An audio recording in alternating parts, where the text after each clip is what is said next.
Une soirée d'hiver, une fondue, un feu de cheminée, une carte postale idyllique qui fait envie à chacun d'entre nous. Mais derrière la carte postale se cache une pollution qui, au pays du Mont-Blanc et dans la vallée de l'Arve, est lourde de conséquences. Des feux de cheminée pointés du doigt qui sont aussi à l'origine d'une initiative pour inciter chaque habitant à rénover sa cheminée pour moins de pollution et tout autant de plaisir. Un sujet de Didier Fredevaux et Lorraine Aratic.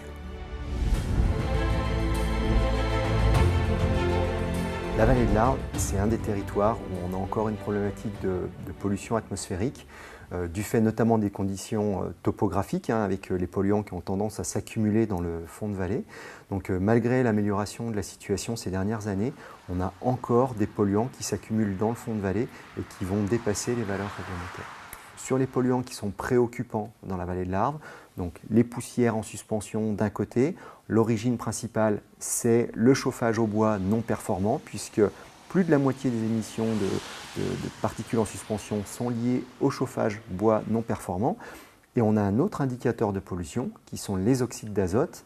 Et là, pour ce composé-là, on a l'essentiel de la pollution qui est lié au trafic routier. Pour autant, c'est vrai qu'aujourd'hui, sur ces deux composés, le polluant qui est le plus préoccupant à cause de ces niveaux et qui impacte une plus grande population, ce sont les particules en suspension. La plupart des habitants de la région pensent que l'essentiel de la pollution est lié soit au trafic routier, soit à l'industrie. Mais eux-mêmes se placent plutôt en dernière position comme acteurs de la pollution.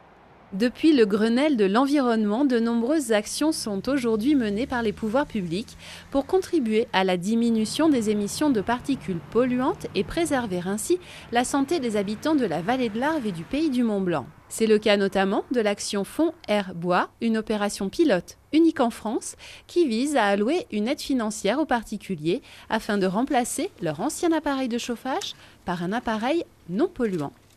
Pour bénéficier du fonds Air Bois, 5 critères à respecter. Il faut déjà que ce soit une résidence principale.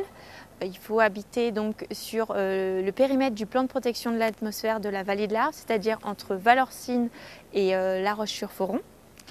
Il faut remplacer un ancien appareil de chauffage au bois polluant ou un ancien foyer ouvert antérieur à 2002. Ensuite, il faut choisir un nouvel appareil performant, donc flamme verte 5 étoiles au moins ou équivalent, avec des émissions de particules fines inférieures à 50 mg normomètre cube. Et enfin, il faut que l'appareil soit installé par un professionnel certifié Calibois ou Calibat Bois Énergie.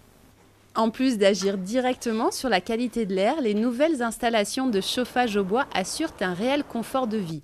Elles sont aussi synonymes d'économie. Autant d'atouts qui poussent aujourd'hui bon nombre d'habitants du pays du Mont-Blanc à se poser les bonnes questions.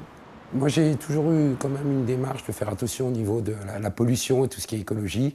Quand j'ai appris la connaissance du fonds Air Bois et de toutes les mesures qui étaient mises en place, évidemment, ça m'a interpellé. Pour deux raisons. D'abord, j'ai compris que l'insert avait quand même un impact au niveau de la qualité du chauffage qui était très intéressant. Et surtout, au niveau de la qualité de l'air ou dans la région, c'est quelque chose qui est important. En 2 ans, le fonds Air Bois a séduit près de 1400 foyers dans la vallée. Un chiffre en constante progression depuis et qui encourage à poursuivre les efforts pour le bien-être des locaux d'aujourd'hui, mais également de demain. On voit qu'on a des leviers pour agir.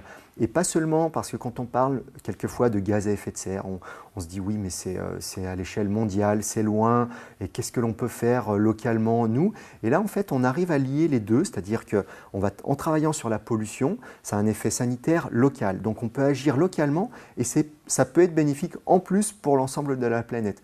Donc dans un territoire comme les pays de Savoie, où on est quand même un grand nombre à vivre de notre environnement, c'est-à-dire avec la qualité de notre environnement, on arrive à attirer une grande population touristique, eh bien tout notre intérêt c'est d'être dans ce cercle vertueux où on va montrer finalement à tout le reste de la France, éventuellement tout le reste du monde, qu'on sait faire mieux qu'ailleurs ici, préserver notre environnement et le rendre encore meilleur. Et ça a un impact pas seulement pour nos habitants, pour ceux qui viennent nous voir, mais un impact encore beaucoup plus grand au niveau planétaire.